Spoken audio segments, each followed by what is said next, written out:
So I find doing this even now, talking to you, to be a little bit nerve-wracking. And I don't know why, because it's like we're all kind of just talking to a screen.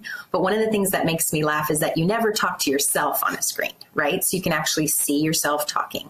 So one of the things is just to kind of let that be and don't talk to yourself. Talk to a friend going through this or someone that's going to watch this that you may never know. That's the first thing. So the second thing is think about the light around you. I want you to take a look at where I chose to put the camera. So what you can see is that you can hear me. It's as quiet as I can find a place. And then there's some color and some light. We found that some people, if they have a lot of light that's really bright right behind their head or above their head, they can look like they're in the witness protection program. So we don't want you to do that. We also want to see your smiling face. The other part is people are like, I want to look perfect. And I want to say that this isn't what this project is about. This is about real people doing amazing things and facing challenges and communicating. So do not worry about what, your hair looks like, or if you have, the perfect makeup, although I did put on lipstick, so I understand.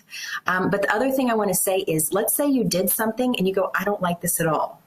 This technology lets you stop and review and then redo the video if you so want to do it as many times as you want before you move on to the next prompt.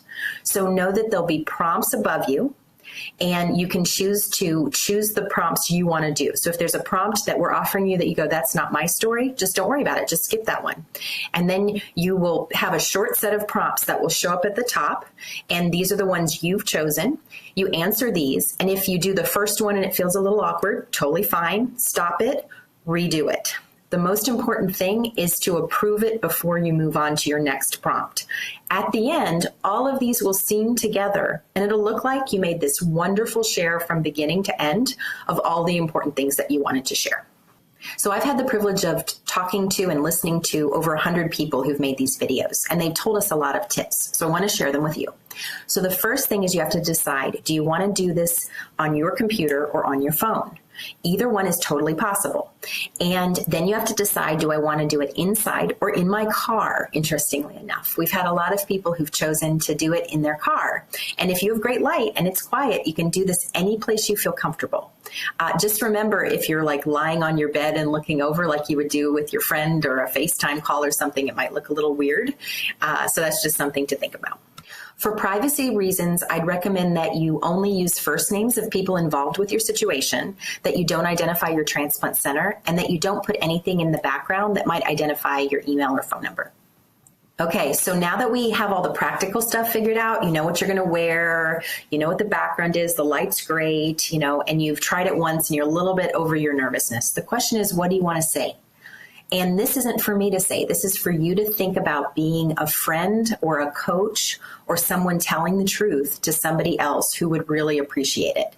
And what I would really recommend is to think about going back to the time where you were at the beginning or you were in the middle trying to choose what was right for you to do or your family to do.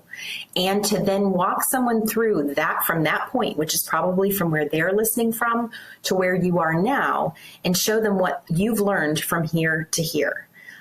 And be as real as you want to be funny, tell stories, all that stuff that you do just sitting around a dining room table or, with your friend, laughing or crying sometimes, but just like, this is what it's really like. Another thing that's really important to decide before you get going is how many of the prompts you want to talk about. So I want you to know it's not better to do more prompts. The prompts are offered as a starting point for you to jump off into your own story. So different people are like, oh, I love that prompt, or this one's not true for me. Totally fine. Just go through at the beginning when we invite you to choose what you want to talk about and pick some.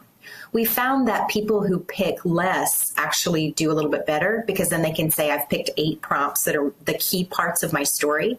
And then the videos are about 5 to 10 minutes. The other piece that I didn't understand before I did this right here with you is that sometimes when you're redoing different prompts, it can take longer. So you want to give it some time. So pick a time where you're alert and fresh and this is kind of fun. And you could even have somebody right outside the view that's rooting you on.